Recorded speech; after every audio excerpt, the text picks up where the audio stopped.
And we are live, Mr. Bruce. Sir, let's go. How are you doing tonight?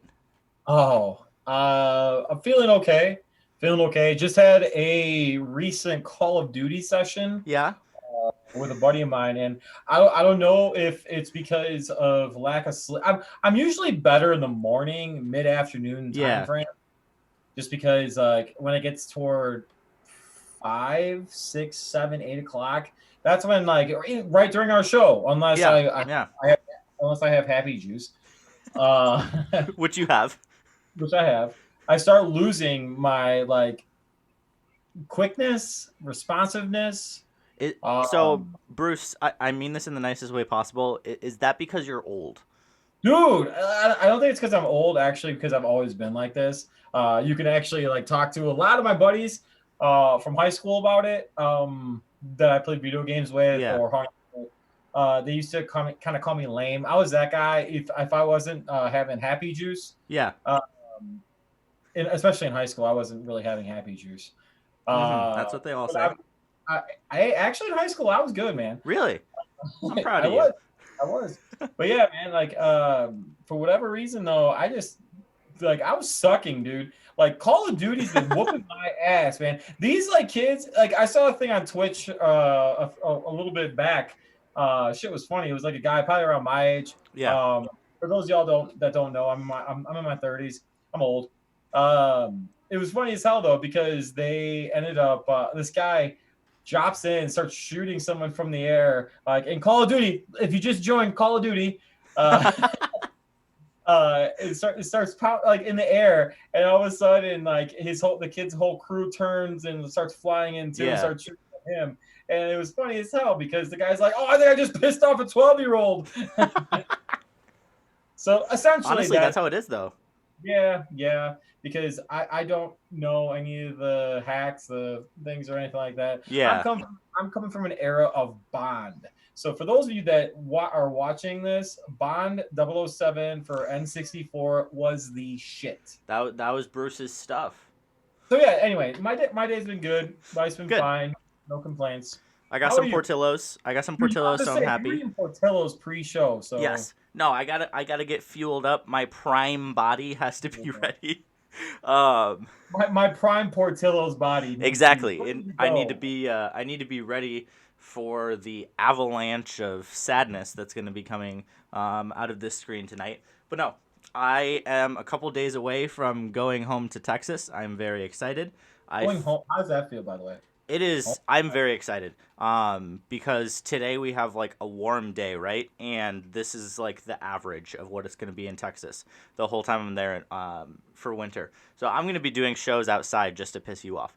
Anyway, With all due respect to Mama MJ, yeah. you son of a bitch. I don't blame you. But no, I turned in my last big paper for a while, a couple weeks or a couple days ago. I turned it in yesterday morning. How'd that Um, feel? it felt fantastic, and I got a 90% on it too. Let's go already. So Shit, you're yeah, no, because the way the class is structured, only a couple people, professors very smart, only a couple people turn in a big paper every week. So you get to choose what week you can do it. So you can choose if you want to get it done right away in the semester, you could do it the first week, or you can put it at the end. So okay. August MJ assumed that we would not be in person and I would not still be at Bradley. So I put both of my book reviews, 3,000 to 4,000 words, back to back weeks in November because I did not think we would be here. And then November MJ is very pissed off at August MJ. But that is okay. Ain't nothing wrong with that, man. Yes. Nothing wrong with So I got that taken care of. Now I'm kind of just relaxing. I'm judging a virtual debate tournament for Wheeling this weekend. Um, that. Really? Oh, going yeah. old school. Yep. Yeah. So Throwback. I am judging that, and then Monday morning, the missus and I take off for Texas. How long is that drive? About 13 hours, not taking into account stops. So, we've done enough shows now for you to listen to every single one. Yep. I am sure the Honestly. I am sure the missus does not want to hear that. Yeah. No, that would just put her to sleep. So speaking of putting to sleep, you like that Yes. transition right Oh, there? I love it. Beautiful. Let's It's get a into it. that's professional. We're going professional now. Many of you might be noticing that I am rocking a Mitchell Trubisky jersey. You know why? Because Why? Mitchell Trubisky should be start. It's a mouthful. It's okay. That's what she said. Mitchell Trubisky should be starting against the Packers after the bye week. We have not seen anything from Nick Foles. And mind you, I don't know if you saw it. Did you get a chance to see Bart Scott's reaction to Nick Foles being hurt? No, I did not.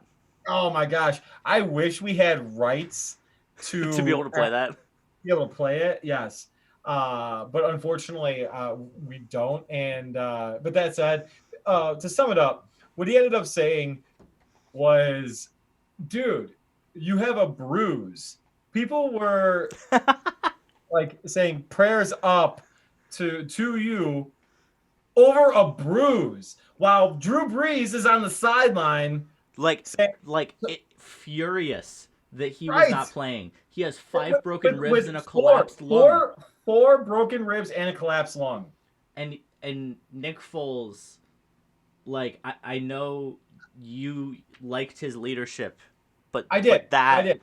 that's That's it's football, my guy. You get hit a lot, and it's gonna hurt. so okay. So I want to be respectful in this regard Yeah. to Nick Foles because um, we're supposed to have him on our show at some point. Hypothetically, yes. But I doubt he's gonna watch through and find it, but yes, I agree. it's fair. Well, you never know. But I kind of understand in the fact that like, hey, you know, I've had injuries in my past.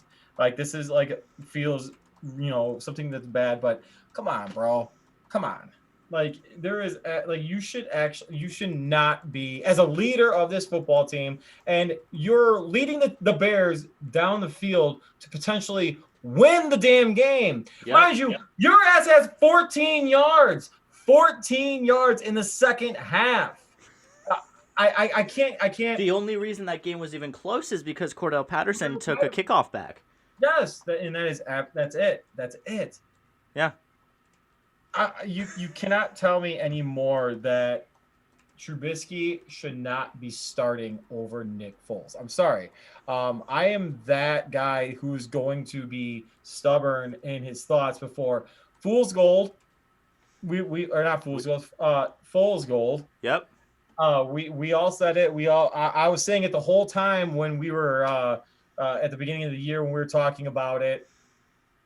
I can't get over it. Like some of these stats, some of these advanced metric stats, passes shorter than this past week against the Vikings, passes shorter than 10 yards. Good job, Nick Foles. You were 10 or 14 for 15 for 82 yards. Awesome. That's also play calling though. I won't say it's not play calling. Yeah. That's also for sure. Calling. But that's also kind of just being like, oh crap, right, get rid of it. Right.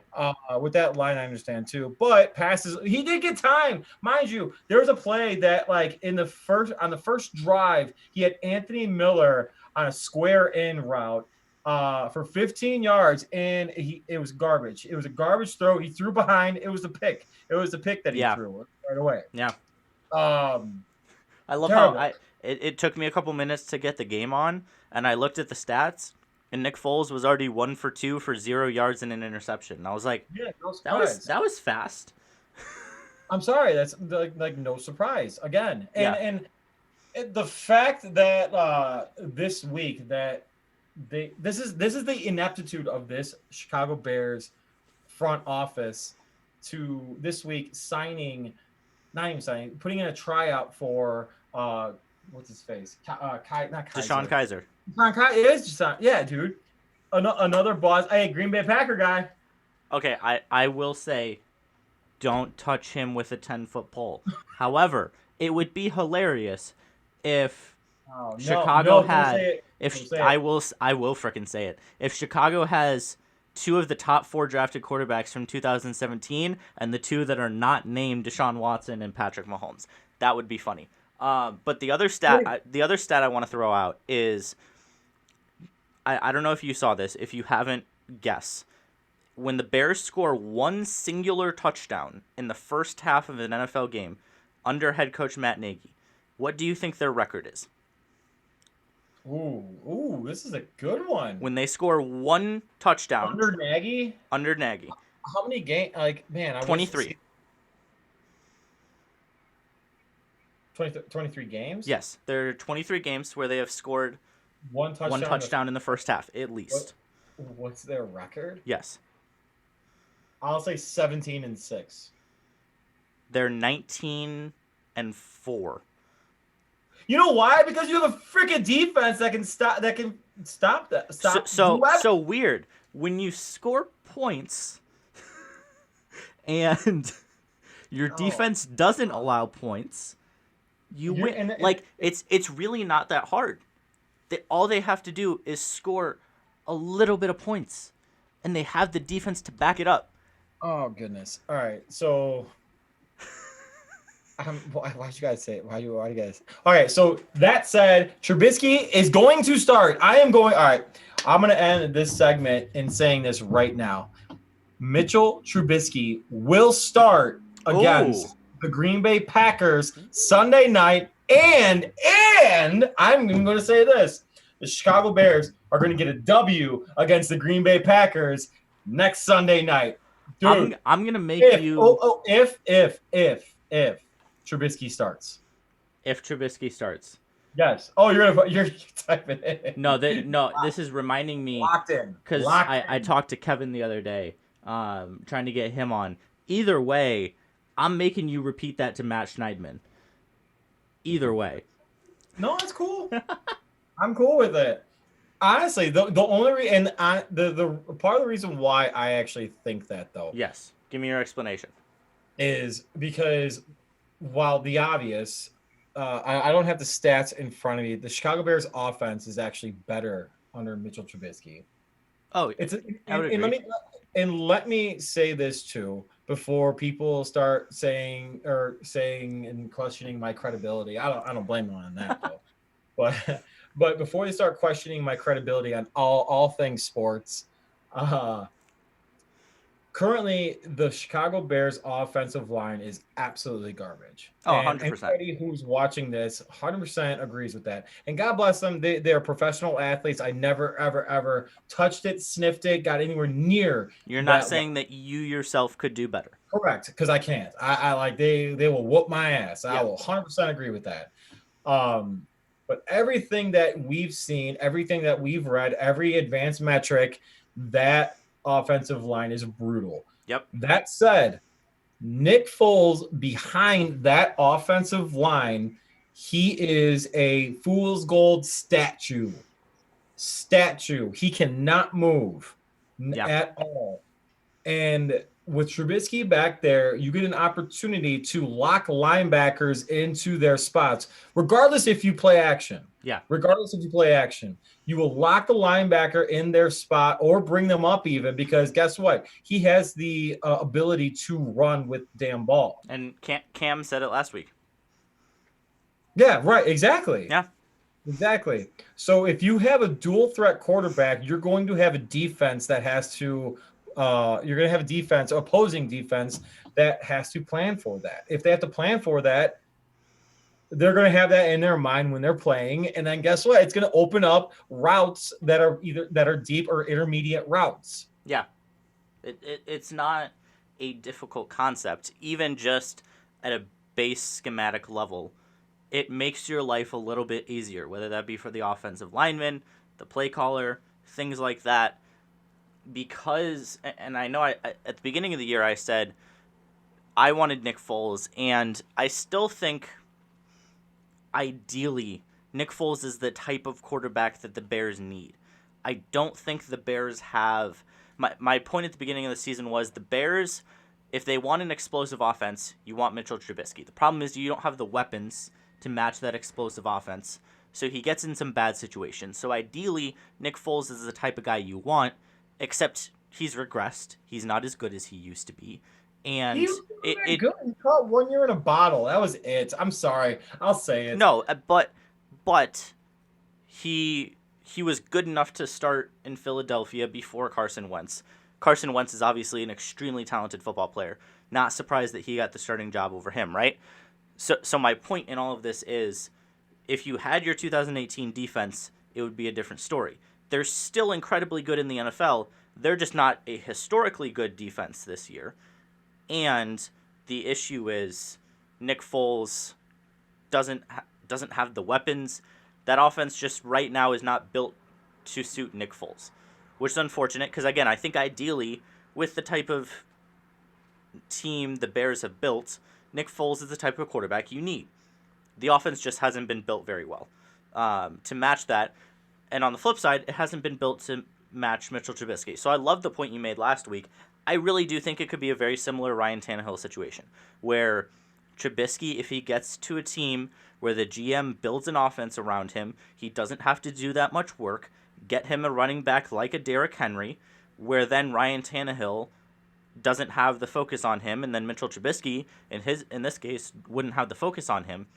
That's the problem, is the Bears don't have a weapon to take the focus away from whoever's at quarterback. No, well, so I'll actually venture out and to say that I don't 100% agree with their lack of weapons. I actually think Allen Robinson is a stud. I think Darnell Mooney is on the verge of becoming something that was completely like no one thought was going to be but he's on the verge. Correct. He's not there You're yet. right. He's not getting the attention. Okay, so what's funny, and correct me if I'm wrong on your opinion on this, because I actually do want to ask you this. Yeah.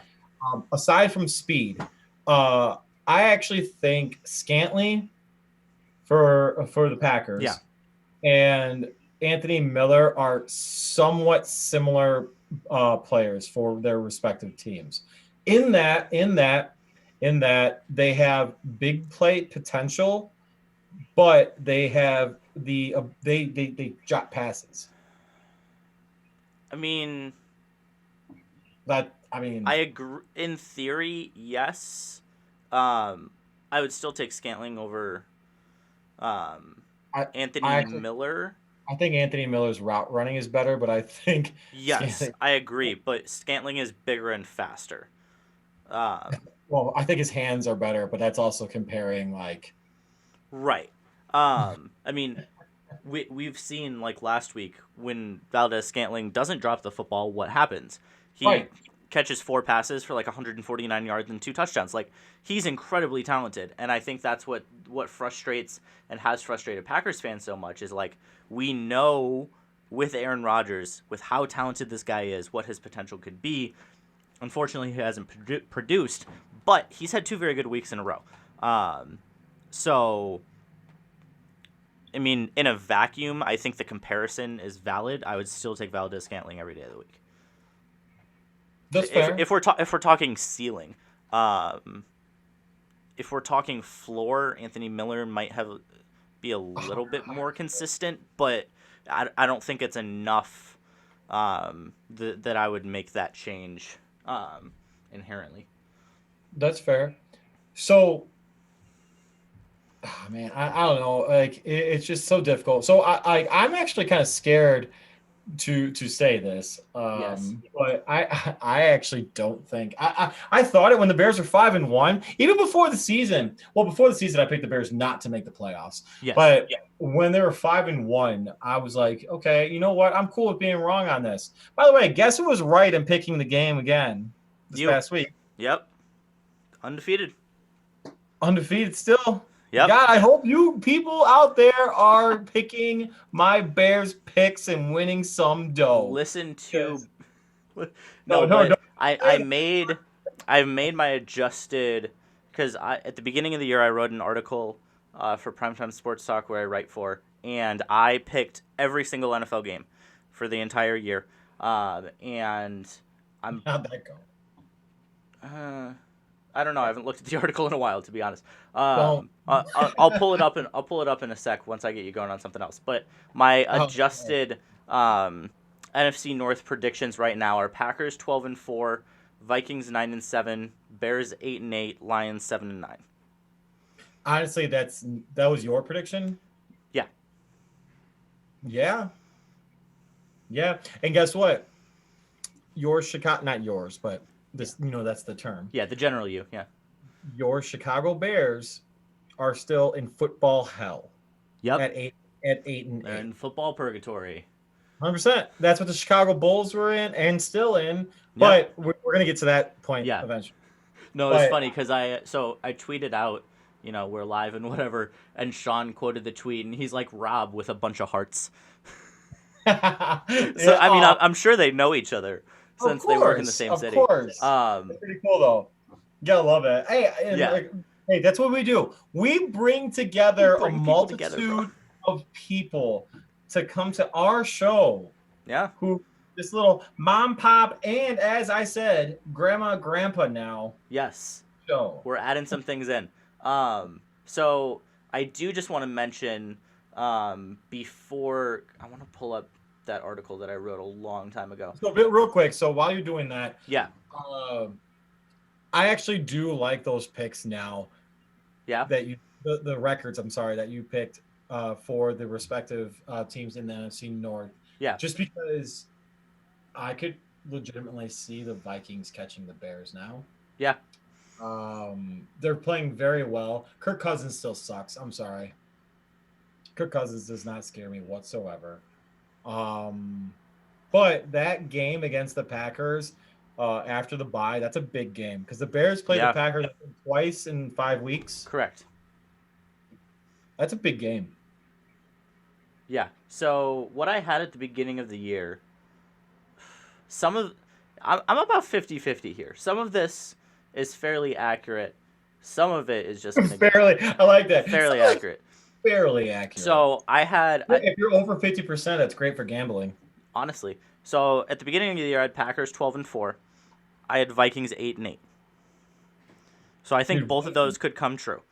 Where I was off is Lions 4-12. They'll finish a little better than that, and I had Bears 5-11. Dude, Bears 5-11. Yes, I did. Granted, this is in May. But hey, shit, I would totally. It could still happen. I know, and I'm cool with it. Hey, you start Nick Foles, 100%. It's going to be 5-11. Yep. Hey, that's Chicago Bears defense. Hey, I'm going to tell you right now, that's a 10-6, 11-5 defense with an offense that is 1-15, 2-14. Yeah. Yeah. So then NFC South, I had Saints and Bucks both 12-4, which I think could still happen. I haven't looked at the Bucks schedule, but I could still see that for the Saints. Even with Breeze out, they're still an incredibly talented team. Jameis Winston will be just fine. I'm not worried about the Saints at all. But that NFC South though, that's pretty insane. Not really. The Falcons and Panthers have not been good. Like the Panthers and the Falcons are whatever, but I can see the Panthers actually becoming a little bit of a spoiler type team. Yes, I agree. I think that's their ceiling, though. Just a thorn, right? And I agree with that. Because they don't have a quarterback. They have no quarterback. Right. With all due respects to Teddy. Yeah. It was a fun story at the beginning of the year, but yeah. Hey, real quick, we have the Seahawks Cardinals going on right now. Yeah. What's going on? Hold on. That's real professional, right? Me looking at the score while I'm trying to pour a beer. I love that. Professional. Who does professional anymore? What's that? It's 2020 with COVID shit. Who cares? You right. No, it's just 0-0. Those uniforms. All right. So just so you guys know, the uniforms that the Seahawks are wearing right now, they're like Are they wearing their neon ones? Oh God, yes. Oh no. Why? Why? That's the big thing, man. Is that the color rush? The color wash. Yeah, but that's not a big thing anymore, is it? Not really. No. They don't really do that anymore. But I will say, I had two very good predictions at the beginning of the season. I had the Ravens, Steelers, and Browns all being over 11-5, which I think will still happen. I love the fact that you're just like hooting your own hooting. You're hooting. I'm hooting my own horn. You're hooting your own horn. I obviously I didn't have the Steelers starting the season 9-0. That's okay. And then I had the NFC West being the best division in football. I'm sorry. I had the That's NFC West being the best what I'm division in saying. football. Oh, that was I had the easy. Cardinals 12-4, Seahawks 11-5. Before all the injuries, I had the 49ers being in third, and the Rams dropping down. But really, to me, those were interchangeable. No, that's true. I mean, I think if the 49ers were healthy and the Rams were not healthy, they would be in very similar situations, just flipped right now. Right. And then, Dude, yeah.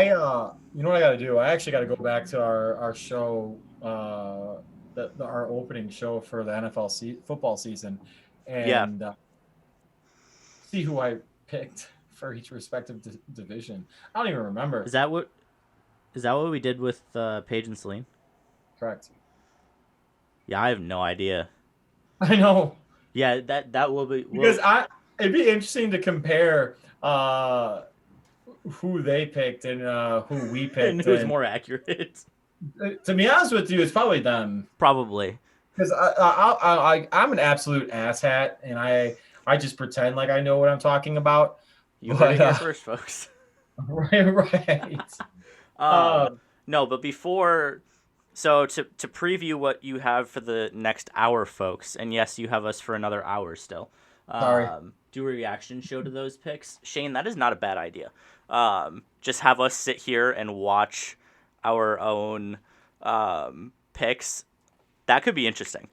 At the end of the year, man, that'll be scary, brother. have us sit down at the end of the year and watch our own picks. Oh, that might be sad. I like that though. Right. I like that. So Shane, you said right. So Yes. Shane, I might be having two of these at the same time while watching that. You might need something a little stronger than that, Bruce. Damn right, I will. Especially no. when I'm watching the Bears just plummet. Sure. But yes, I digress. So we have 90 minutes today instead of just an hour. In a couple minutes, we're going to have Sean Anderson, who's a producer at 670 The Score. So we're going to harass him about Chicago sports for 30 minutes. And then at 8 o'clock, we have now I believe we can truly say friend of the show, Rob Schaefer. We got another one. Absolutely. We're going to have him on. I believe this is his third time coming on our show. So we're going to have him on, talk about all of the wild, wild west that is the NBA right now. Oh, God, that was freaking terrible. The wild, wild west. Although... Yeah, it's pretty crazy. What do you want from me, Bruce? I don't know. Something better, I guess. I apologize. But no, that's what we got coming. So, Bruce, are you ready for Sean? For sure, I can't wait. I'm looking forward to talking to Sean. We've had like his rival a little bit further up on the radio dial. Yes. Talked to us before, so it'll be interesting to chat with Sean now too.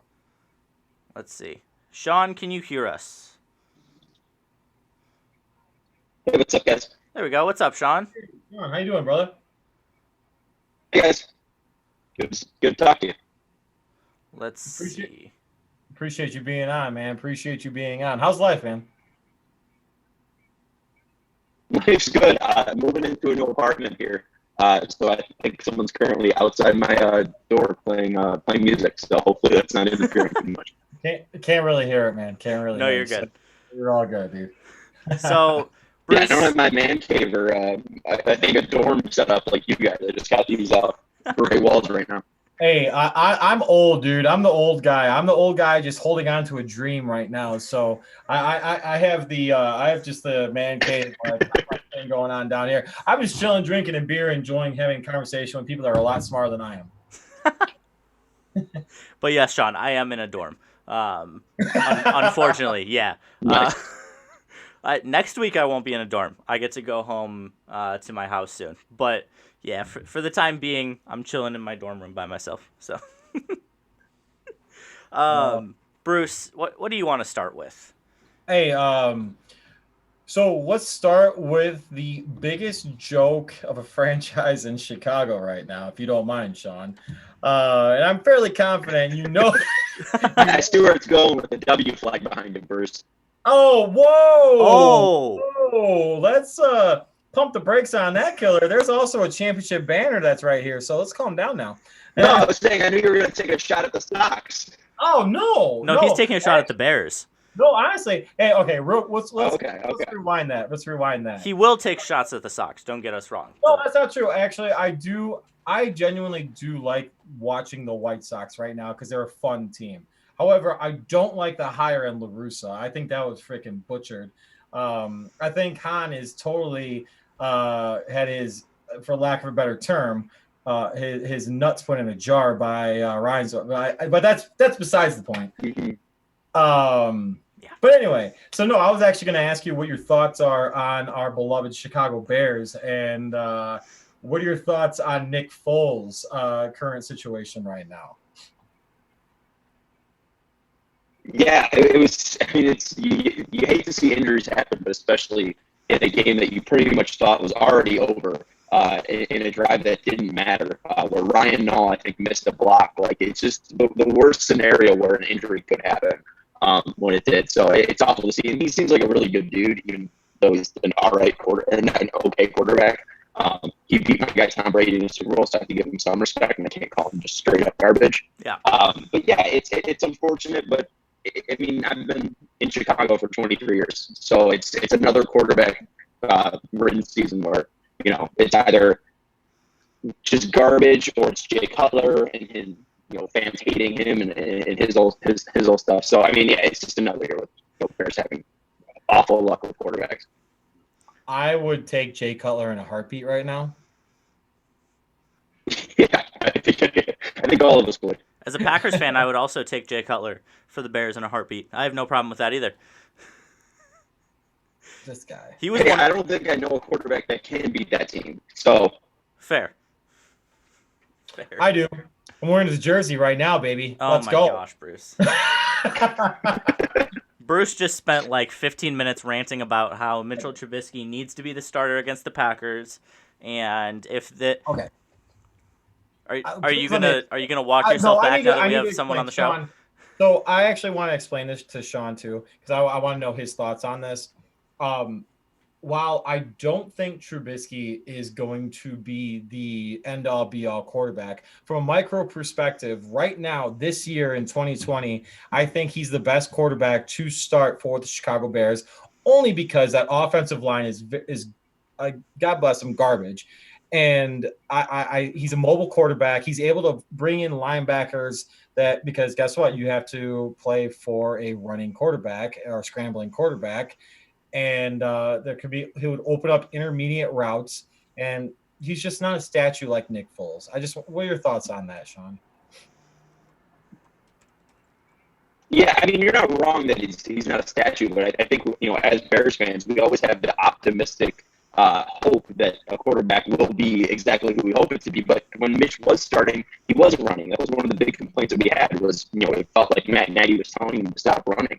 So we had this guy, you know, this ability to, you know, be agile, be mobile in the pocket, and then we would see it come and bite him in the ass where he, you know, goes down to the ground and hurts his shoulder. So you know, there's even the question mark: is he healthy enough to even start against the Packers? So I totally understand because you see the past couple of weeks with Foles as a quarterback, but it's really who's healthier. I think that's the best option because they're both not Tyler Bray, so they're both better than that. And Kaiser. Oh gosh. Yeah. Anybody that they're going to sign out. I think Sean Anderson, whoever they're going to bring off the practice. Sean Anderson is going to be starting for the Chicago Bears. Oh gosh. Well, I could. So in sixth grade, I was the backup B team quarterback, and I lost the starting job to a fourth grader as a sixth grader.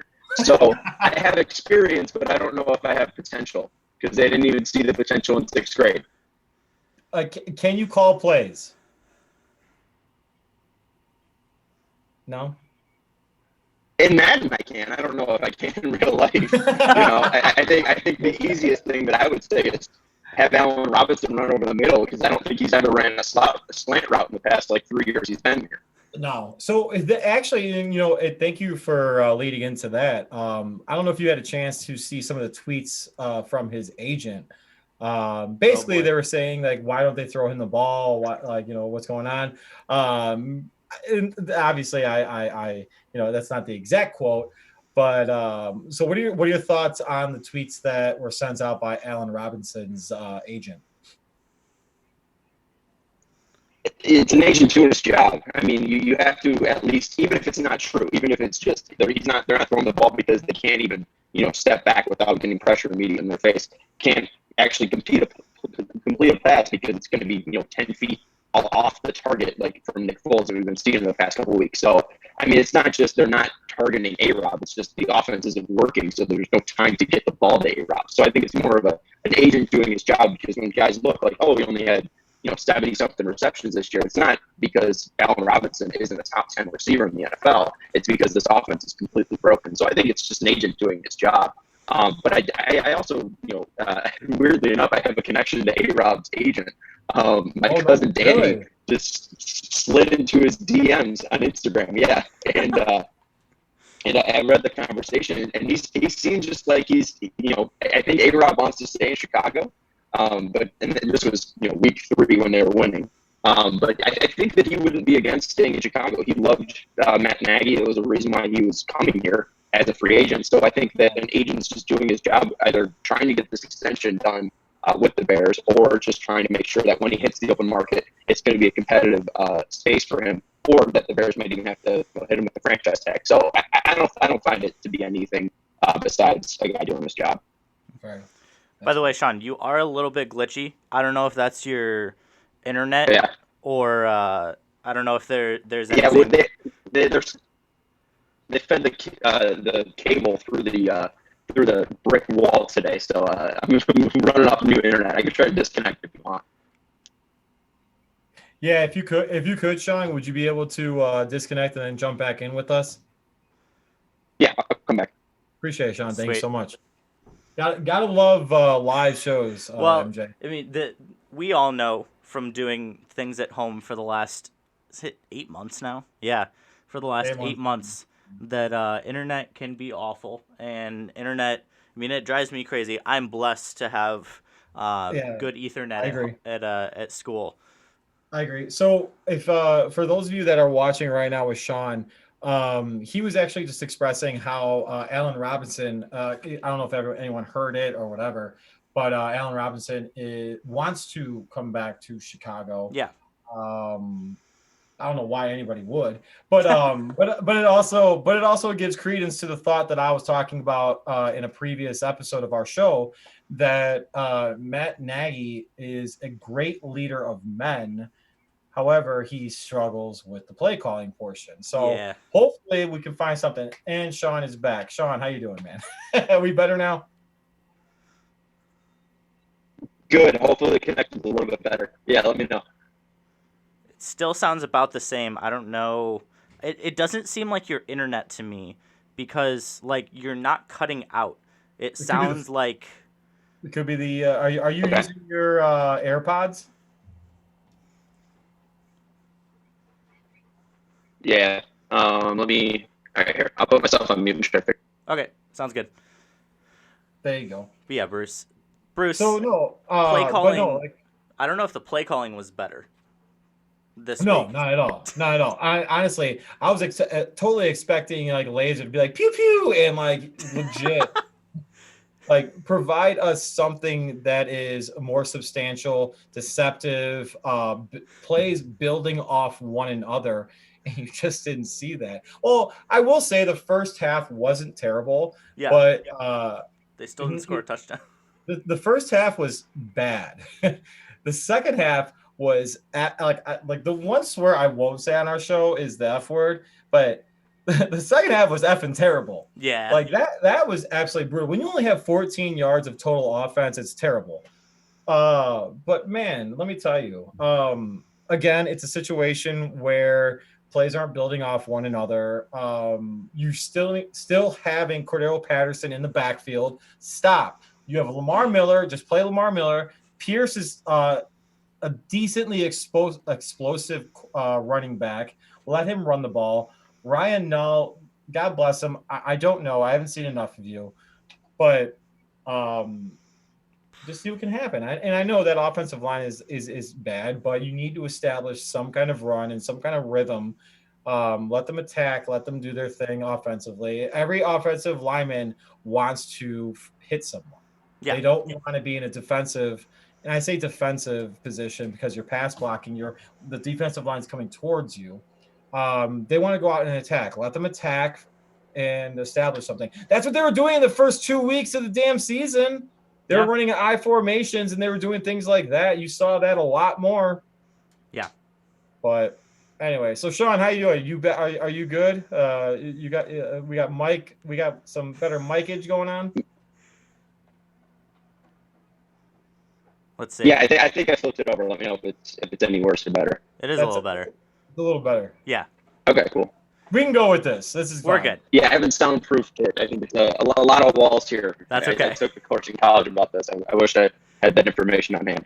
Dude, that's good. It's okay. It's technology can be annoying sometimes. Bruce and I have had our own share. I remember there was a week that we just couldn't do a show because my internet was so bad. So, no, we get it. Bruce, any Yeah, how's dorm internet? So I'm very blessed because I have Ethernet right there. So I have wired hookup. Bradley spent a lot of money on making sure that everybody had Ethernet. That was even before they knew about Zoom University and all of that. So I'm very blessed for that. But Bruce and I are well acquainted with trying to do shows at my old house when I did not have internet, when I did not have Ethernet. So no, we definitely get the internet struggles. So, but no. So I'm gonna. I wish I had the port on my laptop plugged in. Yeah. That's fair. We got a little air action over there. But no, not for Pro. Yeah, no fair. Ethernet port on this one. Yep. Yeah. What was your question? Yeah.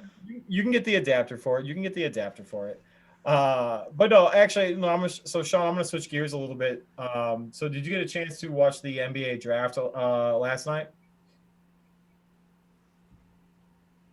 I worked good old Les Goropstein last night on 670 The Score from midnight to 5 a.m. So I didn't watch the draft, but I used to do some stuff with the NBA draft over at this place, Moso Podcast, for about 5 years up until June. So yeah, I was following the draft and I was following it on my phone, mainly just because I didn't have internet until today. So I'm pretty well acquainted, and I love the pick for the Bulls. That's where you're going. Right. No, I 100%. So, so were you expecting them to go that route, or did you have another player in mind? Yeah, so I think it was just more my dream scenario would be that they would take Patrick Williams. I'm not necessarily a Bulls fan, but I back when I was doing that stuff, like right after the whole shutdown, we didn't get more information about these prospects. So I would really find it difficult for him, especially not having any starts, to rise from where he was. But at that point back in May, I thought that he was going to be a guy that this draft is kind of iffy. Even the top guys, the top three guys, Edwards, Wiseman, and Ball, these guys aren't stars. They aren't,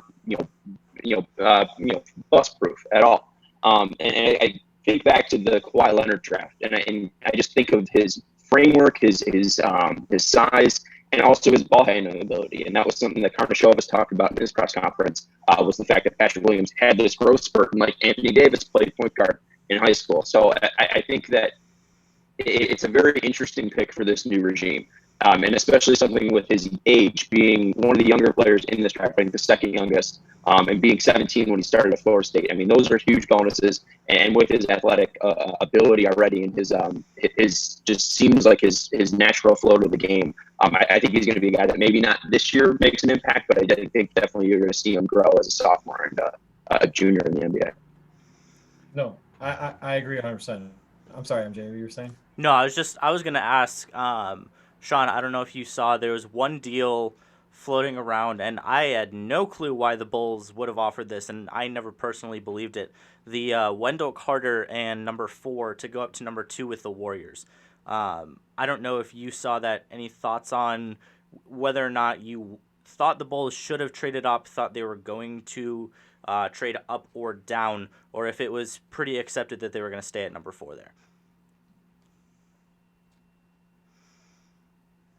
Yeah, it's always tough with NBA draft trades because it feels like, especially with draft day itself, it always seems like everyone's interested in either moving up or down. So I don't typically buy into too much of those rumors, especially in this dead time where there hasn't been basketball that has been live, and obviously we had the whole coronavirus shutdown of the NBA bubble. So I think people are desperate for rumors. So I think anything that might sound okay, I think that people like to float. So I'm not too I wasn't too caught up in that. And even then, like, I think that the Warriors, Wiseman makes a lot more sense just because he is younger. So he's going to immediately provide more trade value for that reason. So, yeah, Wendell Carter obviously played a couple more games in the NBA than James Wiseman. Wiseman's still a rookie and hasn't played yet. But I don't know if that really would have been a move that made entire sense for them, because I do think Wiseman brings a lot more athleticism and a lot more prowess at the rim. Even though Wendell Carter is a great all-around defender, I think that he would be a great rim protector. I think that's what the Warriors need more than just a great defender, like Wendell Carter Jr. is. So I think that the Bulls would be short-sighted to move Wendell Carter Jr. and not market him before, in my mind. I think Wendell Carter Jr. has a much higher ceiling, and I don't think he's fully developed. And I think that's something that the front office might need to look at, just because you look at what he did in college, pretty good free throw shooter and a pretty good shooter from the outside as well. I think he shot over 40% from three. So Wendell Carter Jr. I think has some potential that hasn't even been unlocked yet because of the Jim Boyle and dark days. Yeah, I really like that take. I'll be honest with you. I was actually a fan of that trade, or the potential of that trade, but I am a fan of Wendell Carter, but I do like the counterpoints that you made on that, because the potential that's there, like you said, for Wendell Carter is still it's big. So no, I like that, and he could defend I'll say 4 out of the 5 positions in the NBA, but it's still positionless basketball. Yeah. And I think one thing too, you look at the way that I think that they could line up for the future. I don't know where Zach is going to play into this, but obviously Kobe at the 1 or the 2. If they want him to develop the 1, I think that makes a lot of sense. You need to find a guard somewhere, whether it be youth or in trades or in free agency. But Patrick Williams or Otto Porter at the 3 or the 4. I know Otto Porter's making a ton of money right now, but next year that contract's going to be up, and I think that you can work him. I think he's still got some potential, and if he is going to be cheap, and I think that with his injuries and his issues too, I think that he might be a guy that you might want to explore, because he had some potential that he showed in Chicago as well, where he put up about 18 a game. So I think that him and Williams at the 3 and the 4 could be very interesting defensively, and then Carter at the 5 too. So I think that there's a lot to work with on this team that Karnisovas and Evers really have to work with. I like it. Bruce, do you want to move on to the faithful Chicago Cubs? Yeah. Well, hashtag thank you, Theo. Yes. The only complaint that I will have on this, and please, Sean, I would love to have your thoughts on this as well. Being a Sox fan, I'm sure. The one complaint that I will have about what he's doing right now is he's leaving the Chicago Cubs with a decimated farm system. There's no potential. There's no up and coming players in that system right now that leaves the Chicago Cubs fan base excited. However, every player currently on the Chicago Cubs roster is in their mid to upper 20s, low 30s. Aside from a few pitchers, like obviously Lester, which they denied their option on, and a few guys here and there. But as some Cub fans were upset about Theo Epstein leaving the way he's leaving, I'm actually grateful, because yes, they're going to be the 1985 Chicago Bears. Should have won more, didn't. Thought they were going to win more, didn't. But you broke a 108-year streak. There's all sorts of respect there, and we'll go from there. Aside from the trade from Quintana, or with Quintana and the White Sox, which was absolute garbage, and I thought they shouldn't have made it. Yeah, I thought he had a very successful run.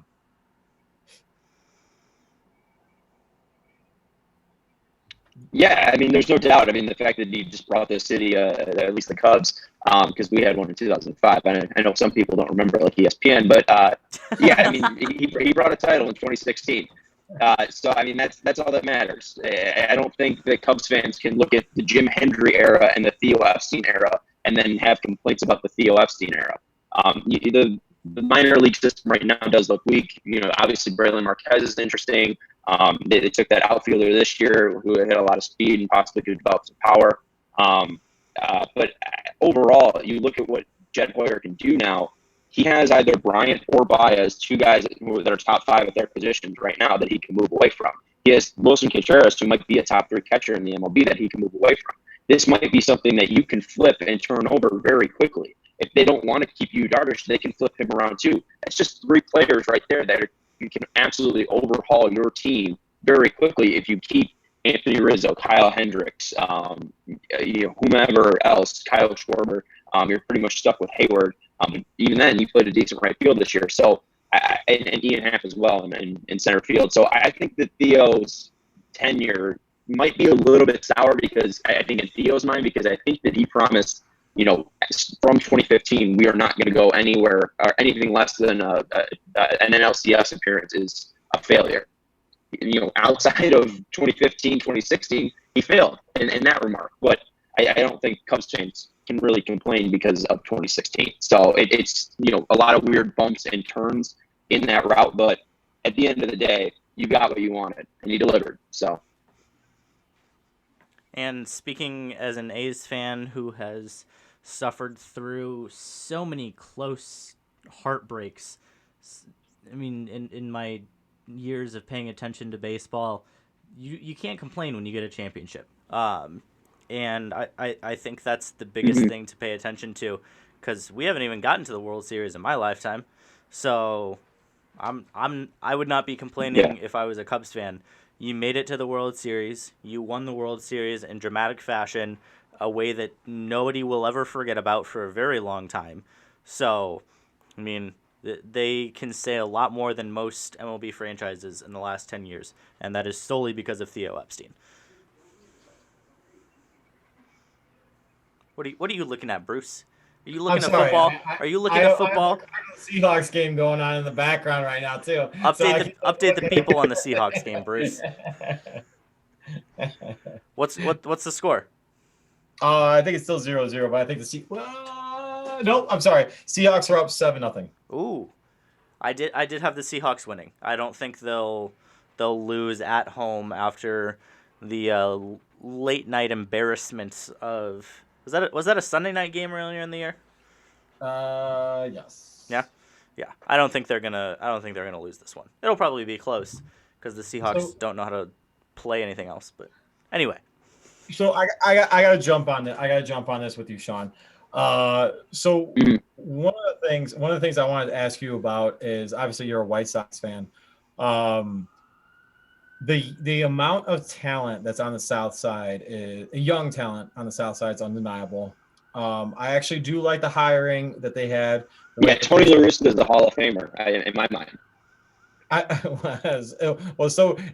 Obviously. Well, apparently not in the police officer's mind.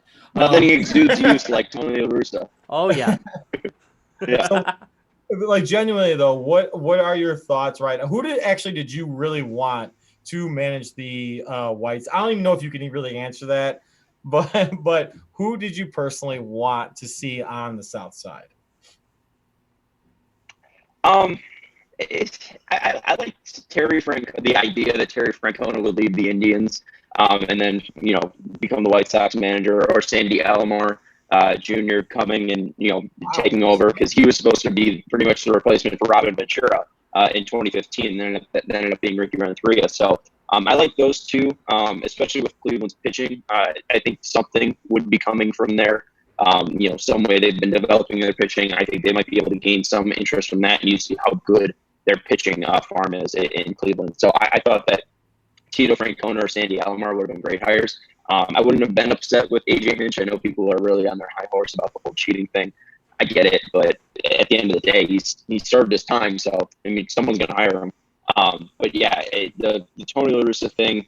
I mean, I thought it was a joke. And my cousin jokes about it like 3 hours before Bob Nightingale dropped the report, being like, the White Sox are seriously considering Tony La Russa. And at that point, I did think it was a joke, and I still kind of think it is a joke, and I hate it a ton. Yeah. I mean, didn't the Red Sox bring Alex Cora right back? Yeah, he served a year. He's right back. Yeah, like, again, like you said, I mean, you can question the cheating all you want. Was it wrong? Yes. Are there arguments that probably everybody is doing it? Yes. Has AJ Hinch hasn't been hired yet, right? No, he's the Tigers. Oh, he's a Tiger. Okay, yeah. So I mean, yeah, especially having him go to a division rival, I would Oh yeah, especially not be happy about White that. Sox Twitter was pissed. Who I like? Yeah, and they got the University of Michigan, Michigan's pitching coach as well, who we thought that he might be a guy that we would get. We ended up getting Ethan Katz from the Giants, who's Lucas Giolito's high school pitcher. So we like that hire, but we thought that the University of Michigan pitching coach would have been coming to Chicago because Rick Hahn's got a connection to Michigan, but he ended up going to the Tigers. So we lost 2 of them because of Jerry Reinsdorf. It was great. Fantastic. It was great. So Sean, How's Billy Bean in Boston? Is that a sore one for you? Shut up. Shut up. Yes, that is a sore one for me. Oh, that's good. Hey, it only took 17 years. I love that. That's awesome. Yeah. Dude, so please, like, so who's the minor league manager? And I was trying to find it right now, but unfortunately, I don't have a producer that's able to find things like this for me, like I'm sure you're able to. Who is the producer? Who's the manager for the White Sox minor league affiliate that is getting high praise? He's like in his 30s or whatever. That is looked upon to succeed. Do you know who I'm talking about? There's like a 30-year-old guy that's in the White Sox manager. No. Oh, I can't remember where I heard it from. It actually may have been from 670 because I listen to you guys in the mornings when I'm on the way to work when I'm not doing like this thing. Yeah, I'm trying to think. Yeah, Katz is the pitching coach that they just hired. They got Miguel Cairo to be their bench coach, former major leaguer. Wes Helms, former major leaguer, is their AAA coach. Chris Getz, former player, is their player development guy. I honestly can't remember off the top of my head, but I was actually going to ask you if you have any kind of excitement for any minor league managers to come up. Basically, who do you want to replace La Russa? Who do you want to replace this guy, dude? So I think that, yeah, I don't know. It's tough. I liked Sam Fold, former Cub, great. But I think that Jed might look to him to replace himself as GM. I think that's an interesting name that might be interesting in Chicago. Yeah, I don't know. I think they're just going to keep La Russa. Yeah, I have no faith that they're going to get rid of him. So I don't think that there is going to be a point where we'll know who's replacing Tony La Russa unless it's 2 or 3 years from now. Do you think what was the length of contract for him? Do you remember by chance? Or was it 3? Yeah, I don't even think they've made any. I don't think they've made the Katz move official yet. So I don't think they've announced anything with La Russa contract wise or anything. I don't think Rich Ria's contract was made public either. So I don't think that might be our knowledge to know. So did you ever watch the movie Big Daddy? Of course, yes. I love Big Daddy. So do you remember when Adam Sandler said he walked in on his girlfriend at the time?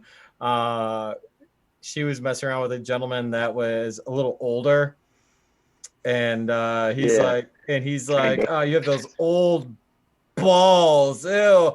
Yeah, this is kind of a situation where the young guys on the Chicago White Sox are the attractive girlfriend or whatever, and they decide to leave for the old balls. Oh man. Yeah, I wish we didn't have old balls and we could have Scuba Steve's coach this team. Ooh, That's all I remember from Big Daddy. Nice. That was good. I like it. Well, Sean, I believe that that's all we have for you today. We are going to be welcoming Rob on in a couple minutes, but thank you very much for working through the tech and internet issues. Thank you for coming and BSing about Chicago sports for half an hour. We had a lot of fun. Thanks, guys. Appreciate it. And have fun with Rob. We will. Talk to you later, Sean. See ya. Boom. And then I just So those texted of you Rob. that are watching, we do apologize if there were some issues hearing Sean speak. Obviously with a live show, it is what it is. We can't edit it. We tried telling him to get the hell off and come back on, and we still having some issues. It is what it is. It's okay. Technology is hard sometimes, and that is okay. So I texted Rob, and he will be on in a moment. Oh, there he is. In the waiting room. Admit. Seamless transition. Yeah, look at that. We look like we actually know what we're doing, Rob. Us know what we're doing? Never. Oh, look at the shirt Rob, he's let's rocking go. too. Let's go. Let's go. Put it on. You send it. I'll put it on. That is You sent it? fantastic. Bruce, I That's forgot what's that up, you even Rob. sent that. Yeah, of course. I had to send one to Rob, dude. Like Rob, he's a 3-time guest. First of all, guys, welcome Rob. Rob, how are you, sir? Doing great. No complaints. How about you guys? Busy, but no complaints about that, certainly. Absolutely. I've been very busy as well with the college life. Turned in a 3,500 word paper yesterday. All right. Yeah, so that's what I've been doing, and then had to turn around and had the NBA draft last night. Although I was not as busy as I'm sure you were. Yeah, it was a crazy one. It was funny. It's the first one I've ever covered, and obviously not like anything normal. But even sitting at home, like Bulls pick high, they pick number 4. As soon as that pick comes in, I'm hardly even watching the broadcast. Like the TV's muted, so I then had to go back. Kind of had a break between when Patrick Williams first talked to us and when their second round pick got made. And then you kind of go back and I had to catch up on all the picks. There were like a million trades in the first round. I still don't feel caught up. But yeah, it was an eventful one. So just give us first a summary of Patrick Williams. We talked to Sean a little bit about it. Bruce, I know, is a very big fan of the pick. Chicago seems to be pretty happy with the pick. From your perspective, Rob, talking to him a little bit now, learning more about him, give us a little rundown. Sure. Yeah. So on the floor, he strikes me as a 4. That's I think his position, at least from day one. Okay. In the NBA, probably toggles 3-4. I think he played a little small ball 5 too. At some point in his career, he's built at 19, 6'8", 225, 230, 6'11" wingspan. Great team defender. That's what strikes you too. A 19-year-old kid. Youngest collegiate player in the draft, and he's so defensive minded. That is so his area of focus. That's when he came into Florida State. He talked a lot about kind of that being the area that he wanted to learn and contribute the most on. I think that's kind of rare for a highly ranked kid and someone with such great kind of physical tools, physical skills. So I think he's a great addition in that sense. Great rim protector for a 4. I think that's probably his strongest defensive attribute. But he's great in passing lanes. He's a playmaker on that end. So. He's very disruptive. He creates a lot of havoc. And offensively, so it's funny. This is stuff that you learn kind of as you talk to him and people around him. He actually was a point guard in high school. He played point guard for 3 years. He was 6'2". I think he shot up 6 or 7 inches. So he's one of those. He's that mold. He's that Anthony Davis mold of you were smaller. You learned all the ways to play the game as a point guard. You learned all those skills, and then all of a sudden now you're taller than everybody, and now you have this very unique skill set for your size. So that's kind of comes as advertised. I don't think he got to showcase that a ton at Florida State. He was coming off the bench. Again, defensive-minded role. He got some reps handling it in the pick and roll. He got some reps kind of attacking closeouts. I think he should be a floor spacer. He was low 30s from 3 at Florida State, but he was over 80% from the line. He's clearly got touch. Yeah. So I think the floor of what he is He's a floor spacer. He's tough-minded. He's a defensive presence on the wing, which I think this team badly needs. And I think the upside is if that ball handling, that ability to put the ball on the floor and score and distribute, if the athleticism, if he really is, they say he's able to switch 1 to 5. They played a switching system at Florida State. I'm not sure in the NBA from day one he's going to be able to switch out onto guards and fast wings. We'll see. But I think the ceiling outcome is he's someone who can guard 1 to 5 and create a little bit on ball, score, pull up in the mid-range area. You see when they played zones, Florida State last year, they used him in kind of a zone buster role because he has that mid-range jumper. He has a little bit of distributing ability. He can make quick reads there. So there's a lot to like. I think ideally he would be kind of the prototypical modern power forward that could space the floor and kind of do a little bit of everything. Super uber athletic. And to your point about the pick being well received, I think when it was first reported that they were super interested in him, it was a little polarizing. It seemed like a reach. Yeah. It seems like in the fan circles that I kind of look at and talk to people, it seems like people are talking themselves into it, which is a good thing. I think people are giving the new front office the benefit of the doubt, which That's huge. I think they deserve. They haven't earned it, but they deserve it until it implodes. I think you let the 19-year-old kid see how he develops, and maybe he turns into something. It's a draft where from 4 to 15, if you just have a favorite guy, just take him. I mean, right? I mean, it's so subjective, the evaluation. Yeah. No standout person from that tier to me.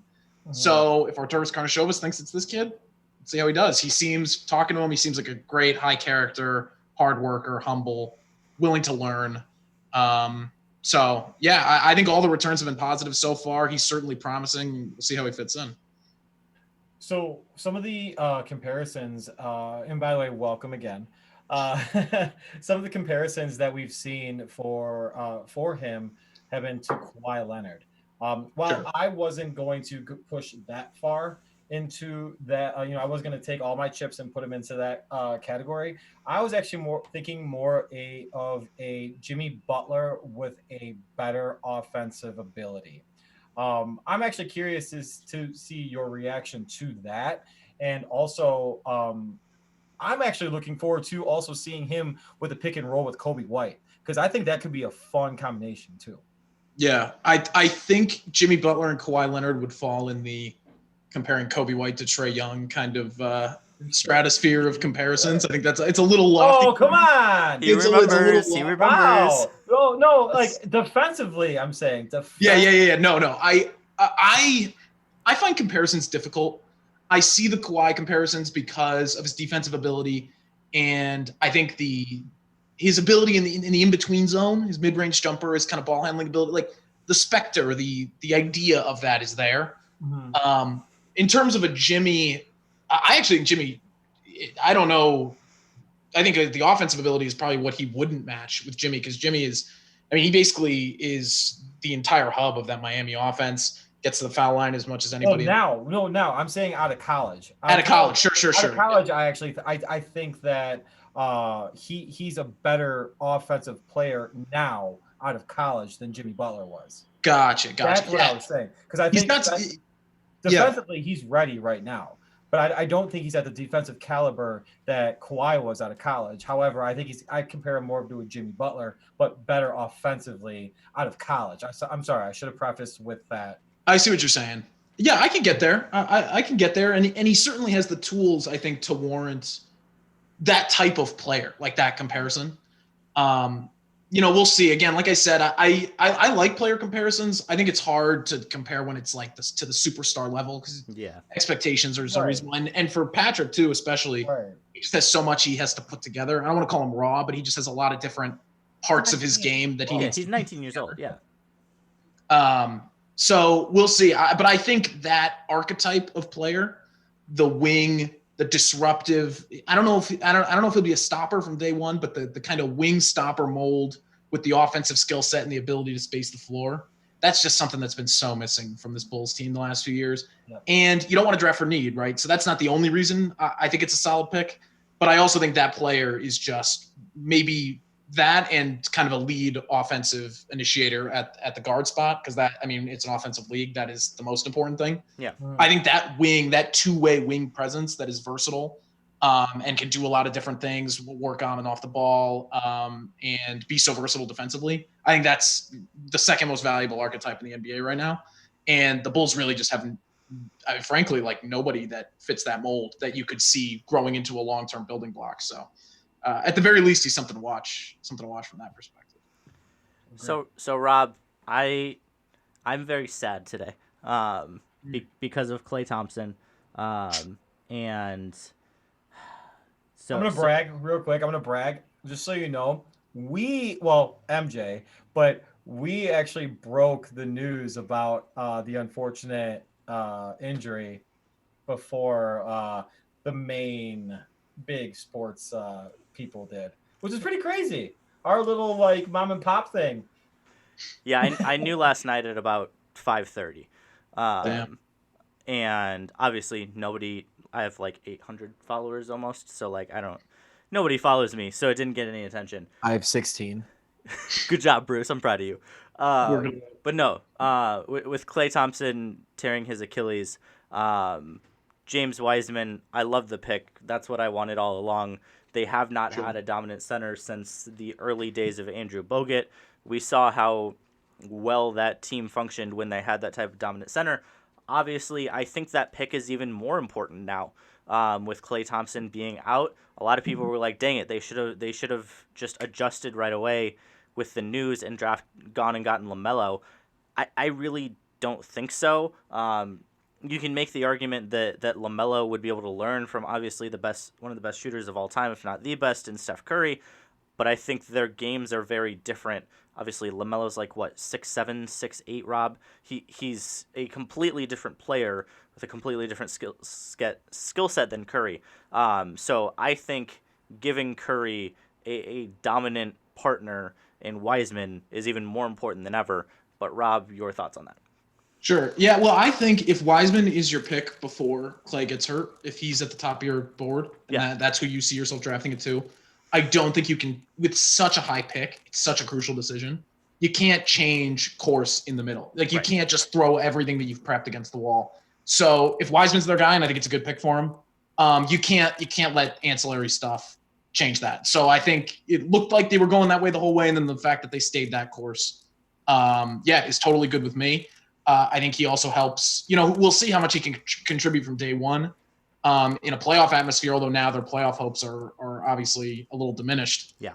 But we'll see. I mean, if he can contribute from day one, he's a really interesting and good piece to have, especially the way the Western Conference is currently constructed. There are just so many dominant bigs in that conference. You have the Jokic's, the Anthony Davis's, the Rudy Gobert's. That size, I think, is certainly an asset for them. LaMelo Ball was my favorite prospect in the class. I think he has the most upside. I think if he had fallen to the Bulls, he would have been a great pick for them. And obviously, there would have been a little bit of a backcourt logjam. You figure it out. So I definitely think he would have things to learn from Steph. And it's interesting because all those prospects, right? I think the best situation for all of them was to end up in Golden State because there's no better developmental situation in the NBA. I'd be more optimistic about Edwards, Ball, Wiseman, Tyrese Halliburton, anybody ending up in Golden State because I just think when you go in and you can win right away, Steph Curry, he's definitely the greatest shooter of all time. He also is probably the greatest teammate of all time.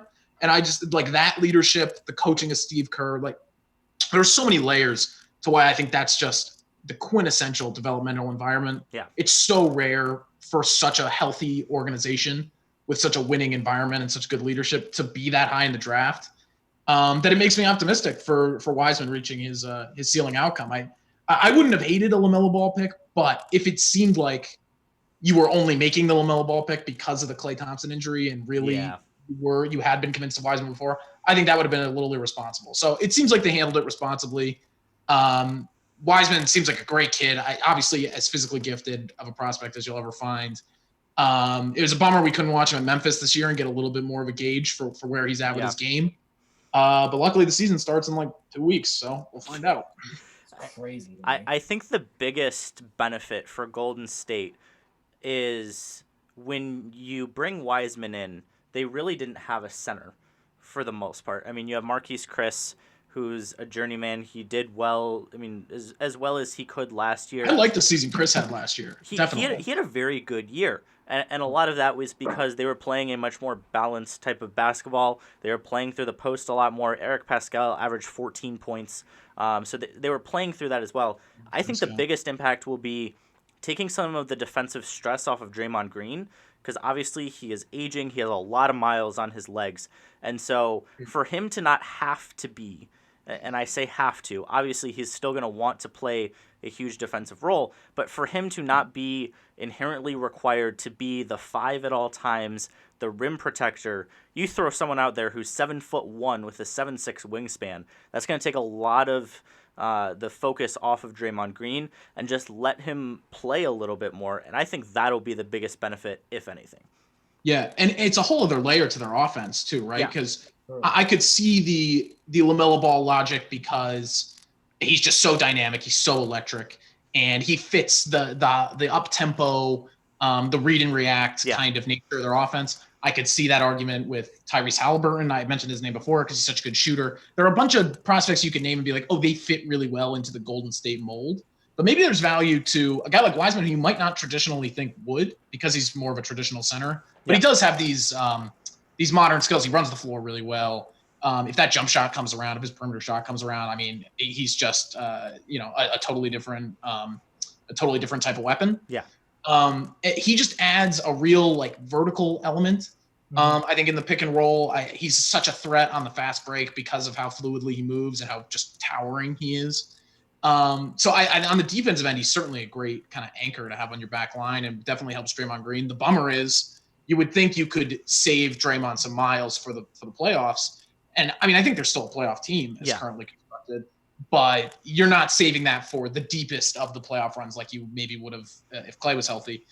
But yeah, I just think he adds a bunch of different interesting dynamics to them. I even a guy like Onyeka Okongwu, who I don't know. I'd flip a coin between those two for me. I think he would have been a very similar type of just dynamite addition to that team. So yeah, no, I think on both ends, he really helps them. And like I said, I just think whatever questions you have about James Wiseman and this it's going to be a quick turnaround with training camp and everything like that. So I think rookies, it's going to be a steep learning curve. Yep. But whatever reservations you have about him in Golden State, I just have the most confidence out of anybody near the top of that draft that they are going to be able to put him in the positions that he needs to be in to succeed. And now they have pretty boy Kelly Oubre too, hypothetically. I like Oubre. I think that's a good addition. It's a bummer because all of these. That's not what MJ was saying. I like this. Well, with Clay in there, man, just all these additions would be coming together to create a real title contender, and it's just lost a little bit of it. It's just such a bummer. I would be much more excited if Klay Thompson was there, because that could give. Because with that, if you have Clay, Oubre, or you either have Oubre or Wiggins coming off the bench in that sense. And I like that a lot better than probably them playing together. I don't know what Steve Kerr would do, but I mean, right now your best starting 5 is Steph, Wiggins, Oubre, Draymond, and probably Wiseman. Yeah. So you're just so versatile. You could do so many different types. Like you could have a newfangled death lineup where you have Wiggins at the 3, Oubre at the 4, Draymond at the 5, right, with Clay at the 2. Like there's just so many. There's for spurts, but there's just so many different things you could do. And I don't know, just such a bummer, man, and such a bummer for him, the person too. He just seems like the best guy ever. Yeah. Everybody loves him. And it's just such a bummer. Yeah, and there were a lot of people who around Clay, like he was just. I think a lot of people obviously felt this during quarantine and stuff, but he was just not himself when he wasn't playing basketball. Like, of course, I mean, he is such a competitor. The man comes out, tears his ACL, like literally fights the trainers to finish that game 6. And comes out, hits the free throws, tries to stay in the game, was not going to leave. They had to call a timeout to get him out. Like, I mean, obviously, you have to be a competitor to get to the NBA, but just another level, and it makes me sad. Yeah, I had a feeling they were going to win that series if he didn't get hurt. I don't know if I'm willing to stand on it as a take, but they would have won that series. It really had the feeling of all the momentum being on. And that's what drives me crazy a little bit is everybody's like, oh my gosh, Kawhi walked in, won a championship, and I'm like, yeah, but they didn't have KD or Clay in their most important moments. Yeah. Clay was in and out the whole series, and then tears his ACL. KD not there, so like, Or his Achilles. yeah. So Brutal, man. Yeah, just so brutal. Rob, the one thing I do want to mention before we jump back, and I want to get your takes on the later picks for the Bulls. I do want to Sure. ask your opinion on Nico Mannion, who the Warriors got in the second round. Saw that and I was like jumping around my room. Because I think he has the chance to be incredible. I think he is a much more suited mentee for Steph Curry than LaMelo Ball would have been. I don't know how much you know about him. I believe he played at Arizona. Yeah. I love him personally, so I don't know what you know about Nico Mannion. But Yeah, I've watched a little bit of him. Not enough to be an expert by any means, but he was highly lauded out of high school, right? He was an awesome recruit. I think top 10 recruit coming out of high school. All the skill, all the talent in the world. I just think the physical, and what would worry me a little bit is it seemed like the physicality of the college level he's just a little undersized. In terms of that juice of being able to beat people off the dribble and get all the way to the rim, that element of his game just seemed to get kind of sapped at Arizona. I do agree with you. I think, as a second round, just with that talent, I think in the second round, that value is Great. good enough that you just do it. And especially when you have a built-in mentor like Steph, to your point, they've got a good infrastructure around him. And that's what they need. They need that kind of spark plug scorer off the bench. So I think if his shooting translates, which why wouldn't it? Yeah. They seem to have the infrastructure that he could be successful. I don't think he's going to be the star that maybe people thought he would be a year or two ago at this time. But it's maybe just be the reverence that I have for the Warriors organization, but it's another thing where it's just like, if he's going to go anywhere, him specifically, you'd want it to be Golden State. Yeah. I think if he's a capable shooter, obviously he has playmaking chops that speak for themselves too. I definitely think he can step in and contribute. We'll just see. Maybe the physicality of the NBA ends up being too much for him too. And then it's like, you used a second round pick, you took your shot, right? And it was worth the gamble. I definitely think learning under Steph and just being in that environment, I mean, that's about as good of a gamble as you're going to get for a guy like Nico. Yeah. So, so I'm going to steer this back east. Go for it. Yeah, back into Chicago. That's my business. So my question to you, I don't even remember the last time you were on if Billy Donovan was hired as the Chicago Bulls head coach. I think he was. But he did not have some of his staff on there as well. So I actually kind of want to get your thoughts on some of his hires, like Mo Cheeks. I think that's an incredible hire to have on that staff. I just want to know from your thoughts and the things that you may have gathered in recent weeks since we last talked about the potential for development in the players, because they're one of the youngest rosters still in the NBA. I just want to know your thoughts on that. Sure. Yeah, I think Mo Cheeks was, from pretty much the second that Donovan was hired, he was immediately in reports speculated that he was going to find his way over here. He'd been with him in Oklahoma City. I mean, Mo Cheeks, that's just a dynamite hire. I mean, especially in Chicago, where obviously he grew up. Right. Was a high school star here, played in the league 15 years, Hall of Fame point guard, which is a point I would highlight, especially with the two kind of high potential guards that the Bulls have, especially Kobe White. Yep. Bringing in a Hall of Fame point guard that not only was a Hall of Fame point guard, but was also defensive minded, and was a pretty high assist guy in his prime, at least. When you think about those being the two areas that Kobe White and Zach LaVine have both said themselves that they need to improve, I think that's great. And he's a Chicago legend. It's just money. And he has the head coaching experience too. He's been between head coaching and assistant gigs, he's got almost 25 years of experience doing that. So it's an unassailable, just awesome hire.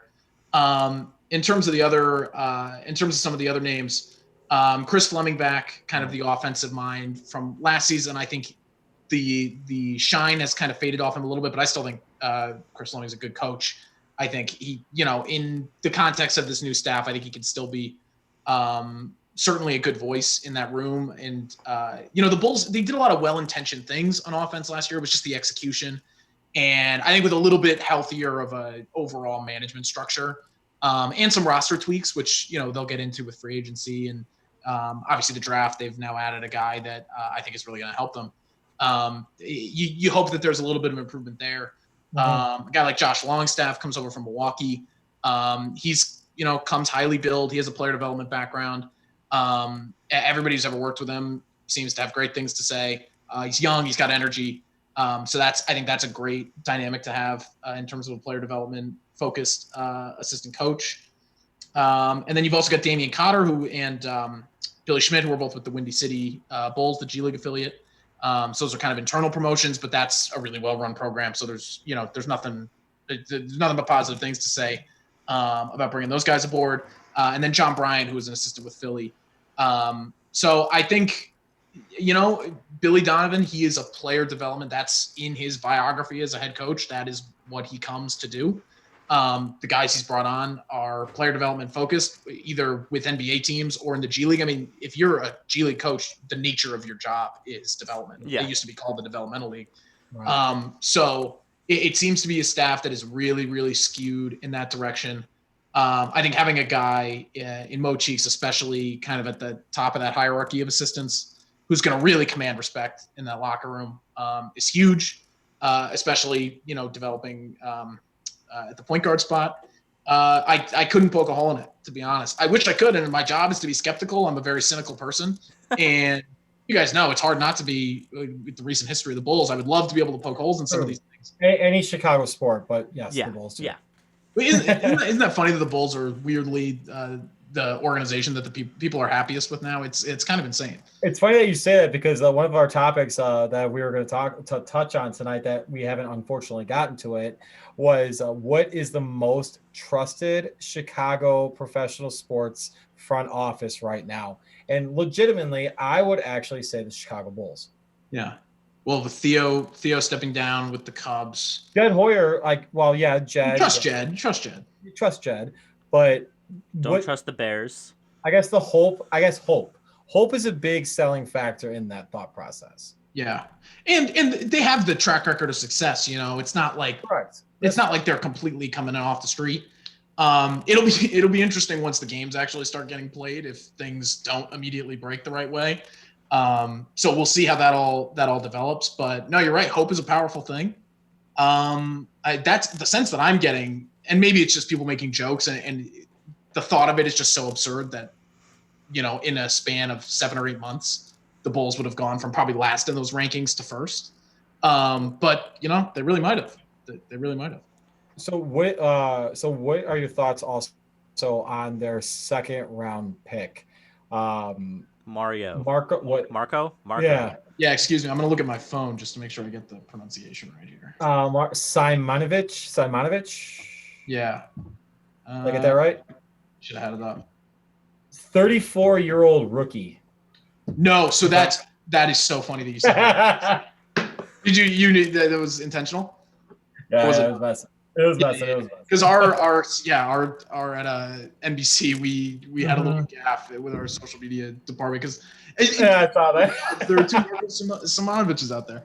But yeah, no, I think there's not really a take to have on Marco, right? He's a draft and stash guy. They're low on roster spots, so it made sense. You trust Arturas's international background, so maybe he turns into something. I was making jokes. He does play for the club in Serbia that Nikola Jokic used to play for, and obviously Arturas and Nikola Jokic, people talk about. So I'm making jokes about that, and he's a center and he is a shooter. People who have actually scouted him say that he actually his assist numbers aren't great, but people that have actually scouted him say that he's a pretty decent passer too. He runs the floor, so.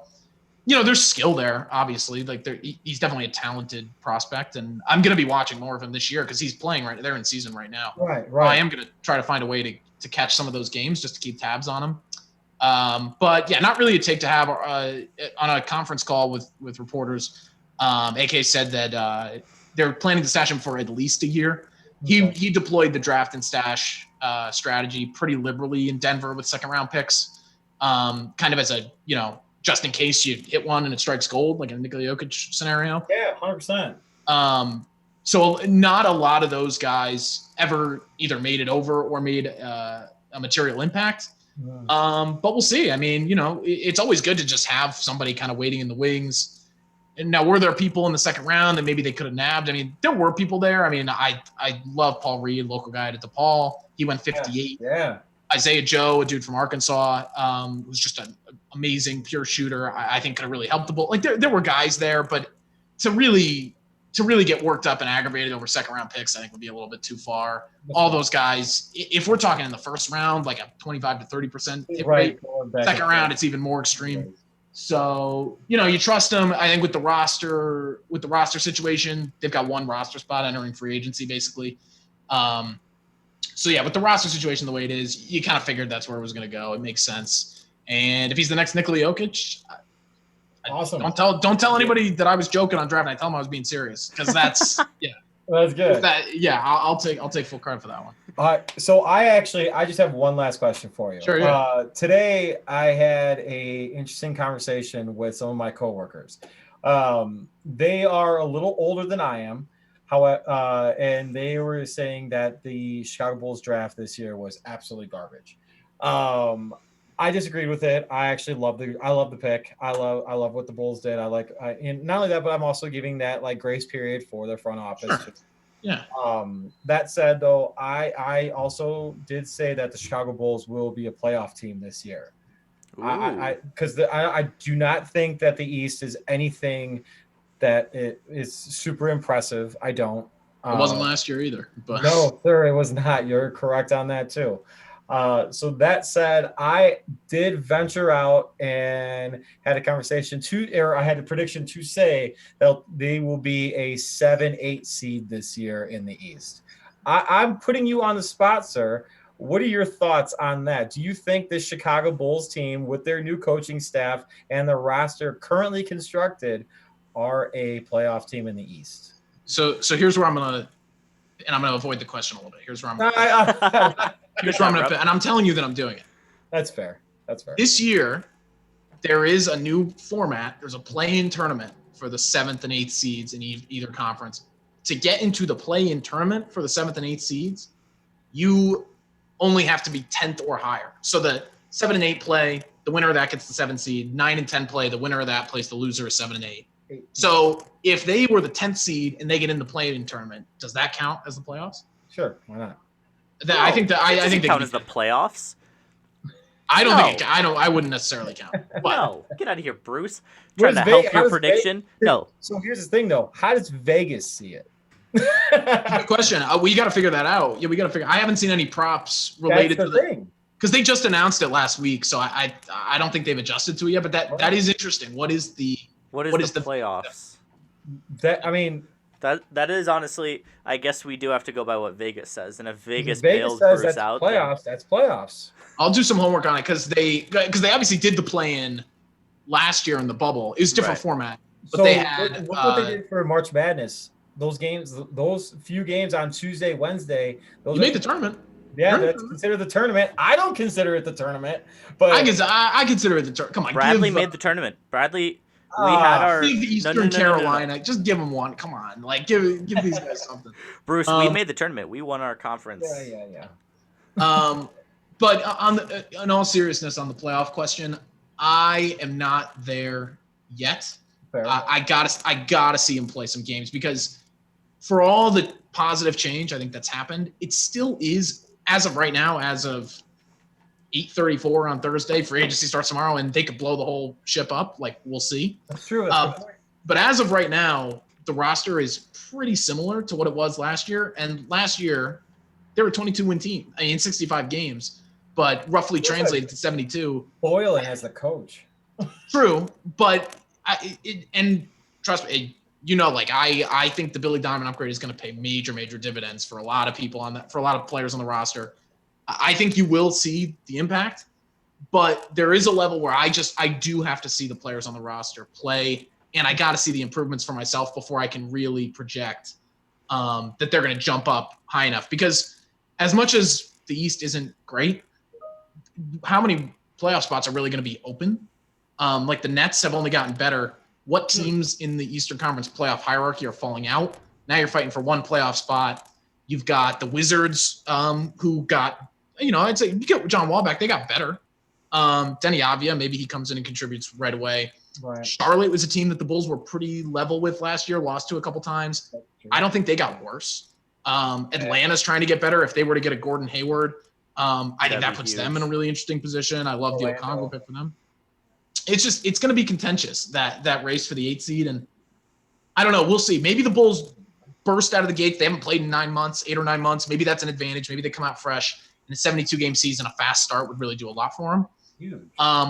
But I'm going to wait on making the playoff prediction until I see the dividends pay off first. And if that means I'm predicting that they don't make the playoffs, then so be it. I can't get burnt like last year, man. We all thought last year. No, you're right. We all thought last year was the year, and I mean they weren't even. They weren't even close, really. You can't say that they were even close last year. I agree. And so it's going to take something pretty significant for me to do that, and gotta wait for the season starts for that too. That's fair, Rob. I would say best case scenario for the Bulls is 8 seed. That's my prediction. Because Rob, looking at the playoff bracket, Orlando's really the only team that and they lost Isaac, so that's significant. Right. But yeah, Brooklyn's gotten better. Philadelphia's still better. Miami's still better. Indiana's better. Boston's better. Toronto's better. Milwaukee's better. So yeah. So who's falling out? It's not like the West where you're I don't like Indiana. I don't like Indiana. They're still better than the Bulls. Okay, but that's not saying anything either. I just don't like Indiana. It is saying something. I mean, well, we'll see what happens with Oladipo. We'll see if he gets moved, and even if he doesn't get moved, is he ever going to be the same again?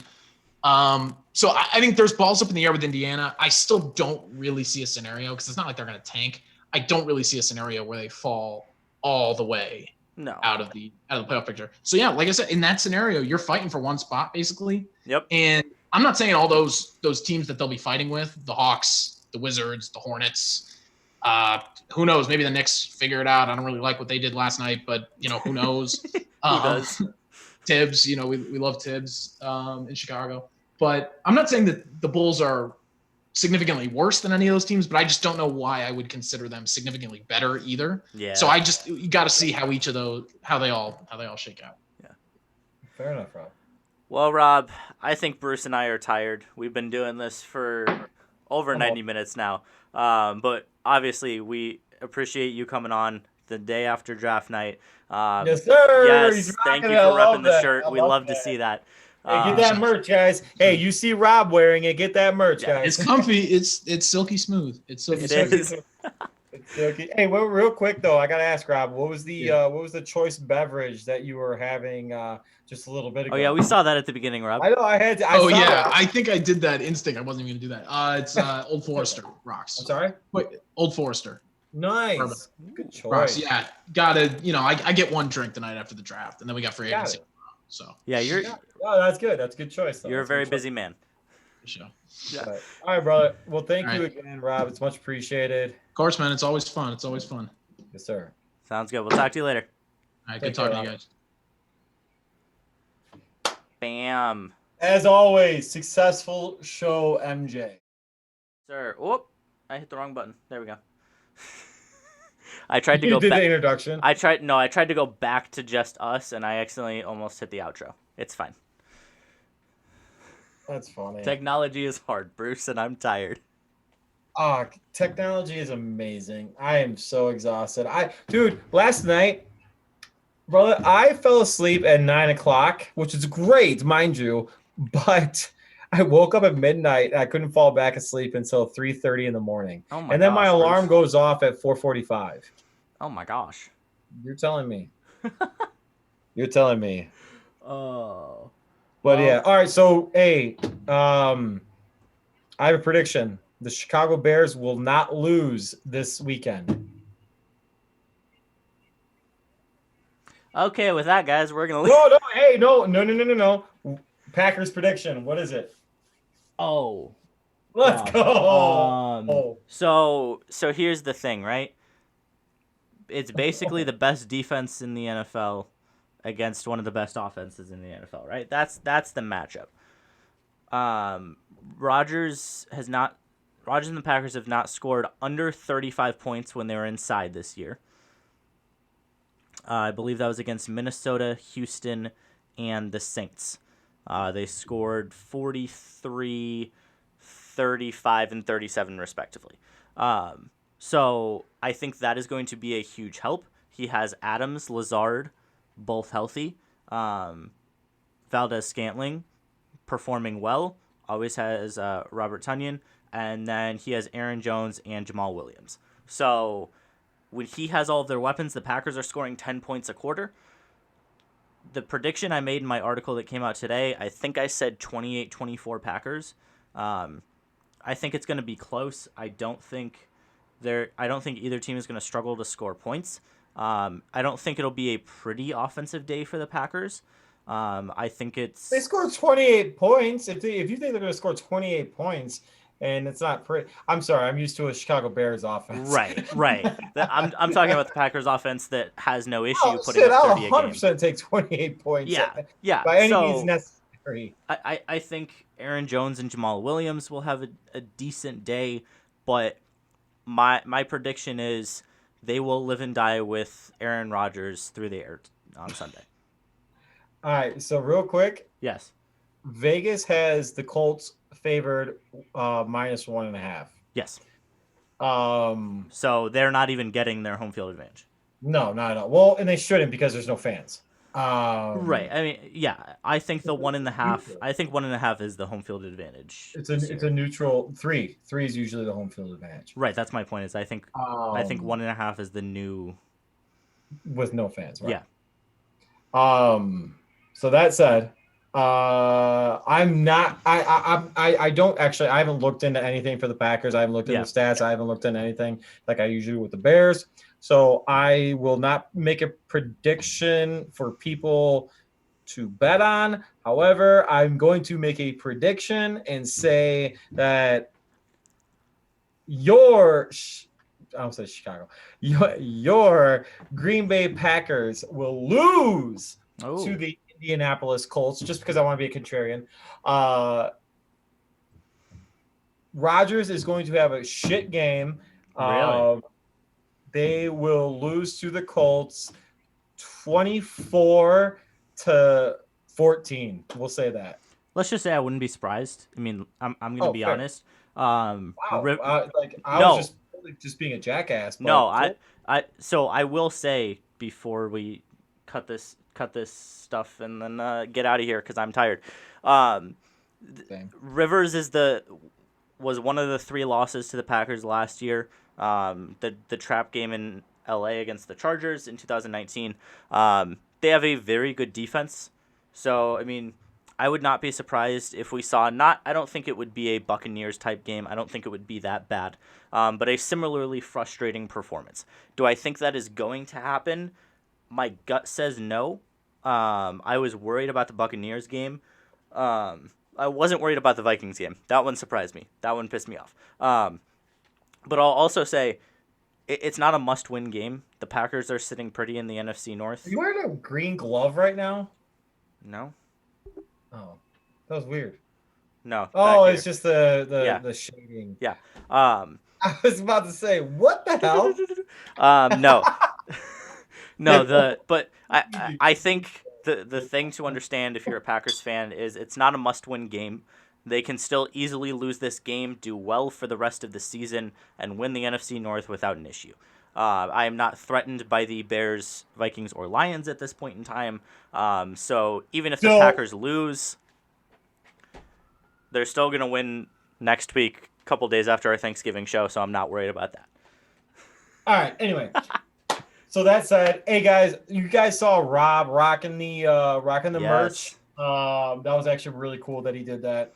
I'm gonna have to get a screenshot of that and post that and promote it. Still available, guys. So let us know. MJ, thank you for putting up with me for another week. Same to you, Bruce. As always, we do great. We do great work. I'm tooting my own horn. Toot toot. What did I say earlier? I'm hooting my own horn. Yep, hooting the horn. Might be the new catchphrase of Third Down Thursdays. Hooting the own horn. Oh, okay. Yeah, I don't allow that to happen. I say no. No, I say no too. All right, guys. For me, thank you. Much appreciated. Tune in next week for. Actually, wait, whoa. Tomorrow. Oh yeah, we have to tell them what's going on next week. Yeah. Next week, guys, we're doing a special morning show for Thanksgiving. 9 Please tune a.m. in. I Central get Time. it. I'm sorry. 9 a.m. Central Time. 9 a.m. Central Time, correct. I apologize. My bad. I got to blast that out to the my friends and people that want to watch it too.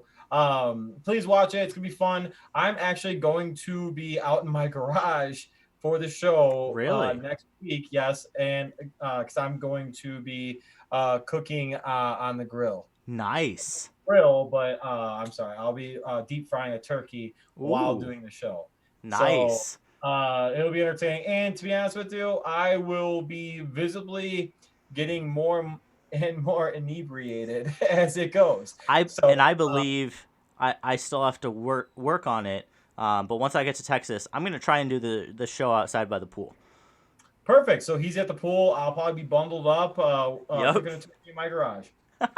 Perfect. So it should Yeah. be entertaining. It'll be kind of no holds barred at 9 a.m.